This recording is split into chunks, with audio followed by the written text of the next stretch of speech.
북한이 이달 들어 무수단 미사일을 세 차례 시험 발사했지만 모두 실패로 돌아갔습니다. 거듭된 실패도 불구하고 북한이 무리해서 발사를 강행한 의도는 무엇일지 분석해 봅니다. 네, 문관현 연합뉴스 남북관계 팀장님과 관련 내용 살펴보겠습니다. 어서 오십시오. 안녕하십니까? 안녕하십니까? 네, 북한이 지난 15일과 또 28일 무수단 미사일을 잇따라 발사했는데 모두 실패하면서 체면을 구겼습니다. 먼저 실패 원인부터 좀 분석을 해주시죠. 네, 예고됐던 실패였다 이렇게 분석하는 그 전문가들이 많은데요. 그 이유 중에 하나는 2007년도에 이제 북한에서 탄도미사일, 무수단 미사일을 당시에 40기 정도를 실전 배치를 했는데요.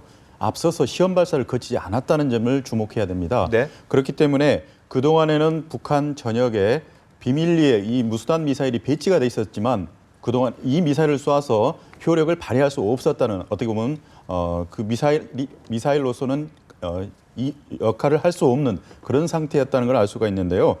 이달 들어서 그 태양절 아침에 태양이 떠오르는 원산만을 배경으로 당시 첫 번째 9년 만에 이제 그 무수단 미사일을 발사를 시도를 했었는데요.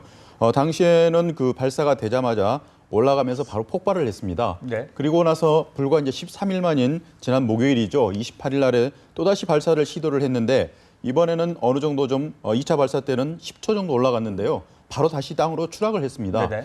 아침에 이어서 또 저녁에 이 해 어스름 무렵에 또다시 또 미사일을 발사하는 하루에 두 발을 발사하는 이런 또 기현상이 발생을 했는데요. 마지막 세 번째 쏘아올린 그 미사일은 1분 정도 그러니까 거리상으로는 그 몇 킬로미터 정도는 이동을 한 걸로 보지만 역시 또 공중 폭발로 인해서 이제는 또 실패가 됐는데요. 많은 사람들이 놀란 것은 너무 북한에서 자신만만했고 그동안에 사실은 이 무수단 미사일 같으면은 러시아에서 도입을 했고 또 러시아의 기술자들이 북한에 들어와서 많은 자료들을 가지고 큰 소리 치면서 성공을 했다 이렇게 얘기를 했었는데 이런 것들에 대해서는 어떤 검증 과정을 거치 않았던 데 대한 혹독한 결과를 치르고 있는 것이 아닌가 이렇게 보는 분들이 많이 있습니다. 네. 네, 불과 10여일 만에 발사를 감행한 셈인데요. 무수단 미사일에 결함이 있었다면 그걸 보완하기에는 너무 촉박한 시일이 아닌가 싶은데 그럼에도 불구하고 그것도 하루에 두 차례나 이렇게 시험 발사를 감행한 의도는 뭐라고 보십니까? 네, 아무래도 지금 통상적으로는 그 미사일 같은 경우에는 만약에 시험 발사를 해서 실패를 했다. 그러면은 그 모든 회로뿐만이 아니라 기계적 그런 부품들을 다시 분해 조립을 하면서 어떤 부분에서 문제가 있는지에 대해서 굉장히 정밀 조사를 해야 됩니다. 2012년도 같은 경우는 은하 3호를 발사를 했었는데요. 당시 4월 달에 실패를 해서 8개월 만인 12월 달에 다시 쏘아 올려서 성공한 사례가 있기 때문인데요. 네. 이처럼 그 무수단 미사일이 시험 발사를 해서 일단 첫 번째 실패를 했는데 불과 13일 만에 다시 아침과 저녁에 두 차례나 이렇게 쏘아 올린 데는 북한에서는 이 미사일 발사에 대한 프로세스 그러니까 과학적으로 이를 증명하고 설명을 하고 또 공정을 처리할 만한 그런 단계가 아니라 뭔가 정치적인 그런 프로세스가 개입을 하지 않았냐. 그래서 많은 사람들이 김정은 제1위원장이 직접 지시를 내렸고 네. 그러한 그 정치적인 절대 명령 앞에서 과학적으로 증명할 틈이 없었다. 그렇기 때문에 응급 처방식으로 몇 가지 결함, 그러니까 지금 현재는 엔진의 기계적 결함이 이제 추정이 되는 경우가 많이 있는데요. 네네. 이런 부분에 대해서는 응급처치를 한 이후에 곧바로 쏘아 올렸는데 결국 실패를 거듭할 수밖에 없었다 이렇게 보는 분들이 있습니다. 그렇기 때문에 이번에 그 무수단 미사일의 발사로 인해서 전략사령관인 김낙겸 사령관의 어떤 그 신변에도 이상이 오지 않을까 이럴 걱정을 할 정도로 네. 거듭되는 실패로 인해서 북한이 네. 대외적으로 이미지가 체면이 아주 구겨진 것은 사실입니다. 네, 그 무수단 미사일이 아까 말씀하신 대로 2007년에 실전 배치가 됐고요. 이게 사거리가 3,000, 4,000km다, 헥타드 탑재까지 가능하다라고 알려져는 있지만 이번 실패를 통해서 좀 이 성능도 재평가해봐야 되지는 않을까요? 네, 지금 그 북한으로서는 진짜 발등에 떨어졌다고 네. 할 수 있는 게 이달 들어서 북한에서는 그 최근에 제4차 핵실험하고 그리고 장거리 로켓 광명성호를 발사한 이후에 국제사회 제재가 가해지자마자 결국은 핵에는 핵으로 대응하겠다. 이러한 그 원칙을 천명한 이후에 여러 가지 핵 무기 그리고 탄두 이런 기폭장치까지 설계도까지 보여주면서 국제사회를 이어가고 있었거든요. 그렇기 때문에 북한에서는 마음만 먹을 경우에는 언제든지 소형화된 핵을 갖다가 탄두에 장착해서 쏘아올 수 올릴 수 있다. 이렇게 위협을 했는데 바로 북한이 위협하는 대상이 누구냐면은 미국 본토거든요. 그렇기 때문에 미국에 대한 위협을 실현하기 위해서 현재까지 검증이 되지도 않았던 무수단 미사일을 꺼낸 건데요. 왜냐하면 무수단 미사일의 사거리가 방금 말씀하신 대로 3,000에서 4,000km를 날아간다면은 바로 미군, 괌에 있는 미군 기지를 타격할 수가 있거든요. 그렇기 때문에 미국에 대해서 북한이 핵과 미사일에 대한 위협을 갖다가 현실적으로 보여주기 위해서 꺼낸 카드가 바로 무수단 미사일의 시험 발사였는데요. 결국 그게 실패로 돌아가기 때문에 오히려 미국에는 굉장히 지금 그 북한의 핵에 대해서 정확한 그 현재 진상을 알 수 있는 계기가 됐다 이렇게 볼 수도 있겠습니다.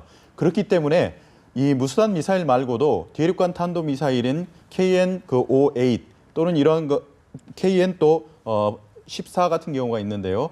이러한 것들이 미국을 실제로 위협하지 않을까 이렇게 실제 그 걱정하는 분들이 많이 있었지만 현재로서는 북한의 이러한 그 미사일 능력이나 아울러서 핵 능력도 일단은 판단 유보 상태로 들어간 걸로 볼 수는 있겠습니다. 네.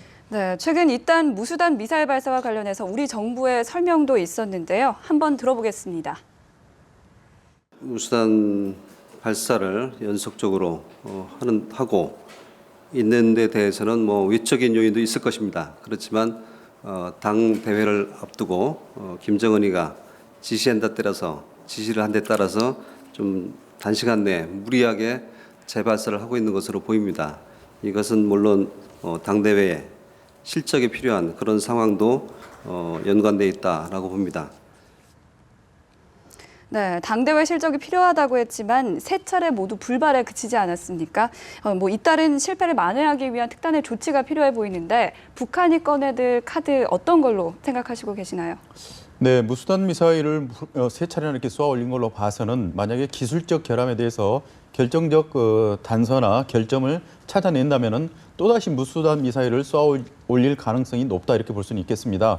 하지만 시기적으로 과학적으로 봐서 현재 물리적으로는 시간적인 면에서는 북한이 결코 쉽지 않을 그런 상황으로 볼 수가 있고요. 북한에서도 그동안에 여러 차례 위협을 했던 것은 뭐냐면은 핵과 핵탄두 폭발 시험과 그리고 핵탄두에 탑재가 가능한 미사일 발사 시험을 그동안에 경고를 해왔기 때문에 이번에는 또 다른 카드인 핵실험을 감행하지 않을까 이렇게 걱정하는 분들이 많이 있습니다. 과연 북한에서 핵실험에 들어간 경우에는 그 시기를 언제로 잡을지도 되게 궁금해하는 분들이 많은데요. 네. 현재까지는 그 5월 2일까지 70일 전투를 이제 완료를 하거든요. 네. 그리고 북한에서 발표한 대로 이제 5월 6일 날 제7차 노동당 대회를 하는데 이 70일 전투가 끝나고 난 이후인 3일부터 5일 사이가 오히려 북한한테는 핵실험을 감행할 가능성이 높지 않은가 이렇게 보는 분들이 많이 있습니다. 왜 그러냐면은 그 과거에 4차례 북한에서 핵실험한 이후에 대부분 이제 성공했다 이렇게 본인들이 주장을 했고요. 그 성공했다는 그 기세를 몰아서 북한 전역에서 굉장히 축제 무드를 조성했던 것을 우리가 확인을 할 수 있기 때문인데요. 네네. 핵실험으로 인한 그 축포성 그 실험의 성공을 가지고 결국은 7차 당대회로 그 여세를 몰아갈 것이다 이렇게 보는 분들이 현재는 많이 있습니다. 네. 자, 이 같은 북한에 잇따른 도발에 대해서 유엔 안전보장이사회도 소집이 됐습니다. 어떤 추가적인 제재안이 나올지, 어떤 조치가 취해질지 궁금해지는데요. 네, 현재까지는 안보리 차원에서 이제 북한이 현재 대북 제재 2270호를 발효를 한 상태이고 굉장히 효과적이고 효과적으로 이제 북한을 압박을 해 나가는 상황인데 이 상황에서 북한에서 또 무수단 미사일을 또 발사를 했습니다. 그렇기 때문에 이러한 그 대북 제재 2270호를 정면으로 위반하는 북한의 행동에 대해서는 유엔 안보리 차원에서는 보다 더 강도 높은 제재를 강구할 가능성이 높다 이렇게 볼 수가 있겠습니다. 그래서 현재 안보리는 유엔 회원국에게 보다 더 효과적인 그러한 그 대북 제재를 집행할 수 있는 그런 안을 내놓으라 이렇게 지금 현재 요구를 하고 있는 상태이고요. 현재까 앞으로는 지금 그 대북 제재 2270호에 보면은 분기별로 각 국가, 회원 국가들이 제재 이행에 대한 보고서를 제출을 하도록 돼 있는데요. 네. 1사분기라고 할 수 있는 이제 4월 말까지 이러한 그 대북 제재 이행 결과를 안보리에 제출할 것으로 예상이 되고 있습니다. 이러한 그 결과를 바탕으로 인해서 북한이 가장 아파하는 부분, 북한에서 피하고 싶은 그러한 그 위크 포인트들을 찾아내서 이제는 각 회원국들의 의견을 취합을 해서 북한이 더 어떤 옥죄일 수 있는 그러한 그 제재안을 마련해 나갈 걸로 현재는 예상하고 있습니다. 네. 북한의 입장에서는 중국과 러시아의 눈치도 보지 않을 수 없을 텐데요. 최근 이들 국가가 한 목소리로 북한에 강하게 경고 발언을 하지 않았습니까? 이들의 경고가 또 다른 변수로 작용할 것으로 보십니까? 네, 지금 유엔 안보리 상임이사국 특히 그 중국과 러시아가 북한에 대해서 얼마나 제재를 갖다 의지를 가지고 실행하느냐가 네. 이 제재의 성패가 달렸다. 이렇게 얘기하신 분들이 많이 있었는데요. 중국은 이전부터 전면적이고 완전하고 그리고 어김없는 집행을 하겠다고 천명을 했습니다. 러시아도 이에 똑같은 입장을 동조를 하고 있기 때문에 중국과 러시아의 이런 의지 표명이 굉장히 중요한 부분인데요.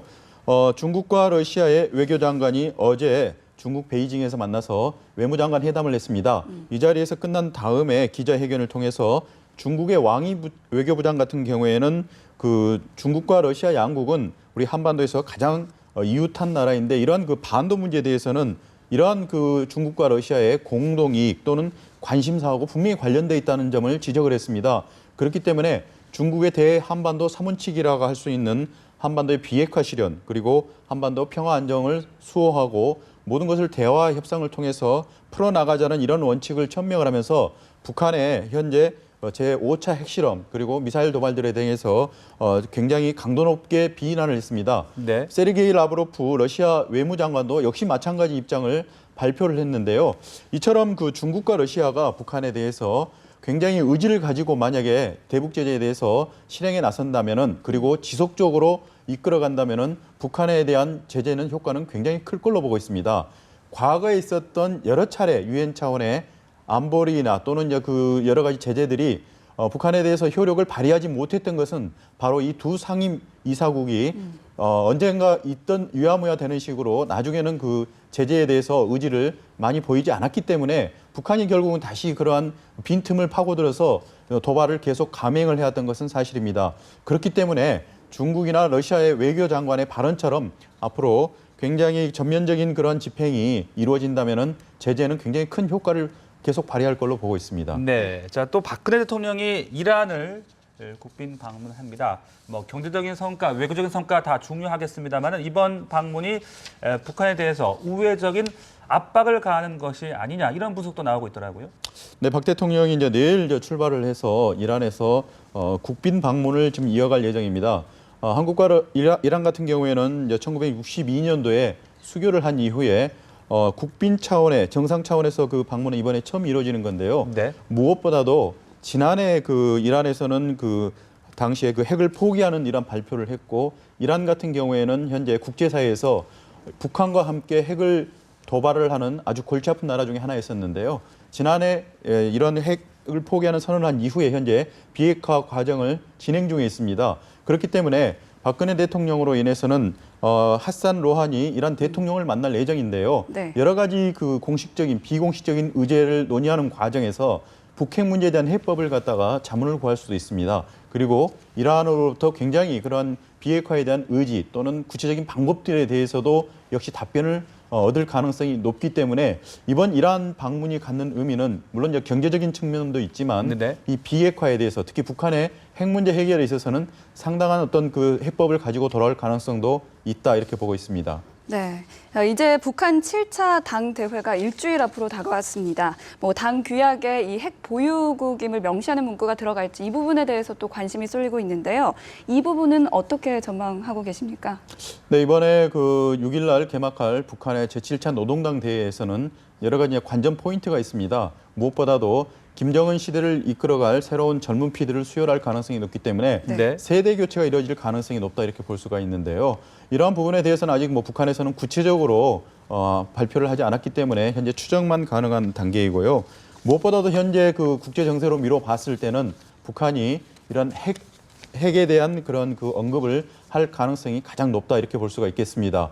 북한은 그 2013년 2월에 3차 핵실험한 이후에 당시에 이제 그 헌법을 통해서 핵과 경제 이 병진 노선에 대해서 굉장히 공식화를 했습니다.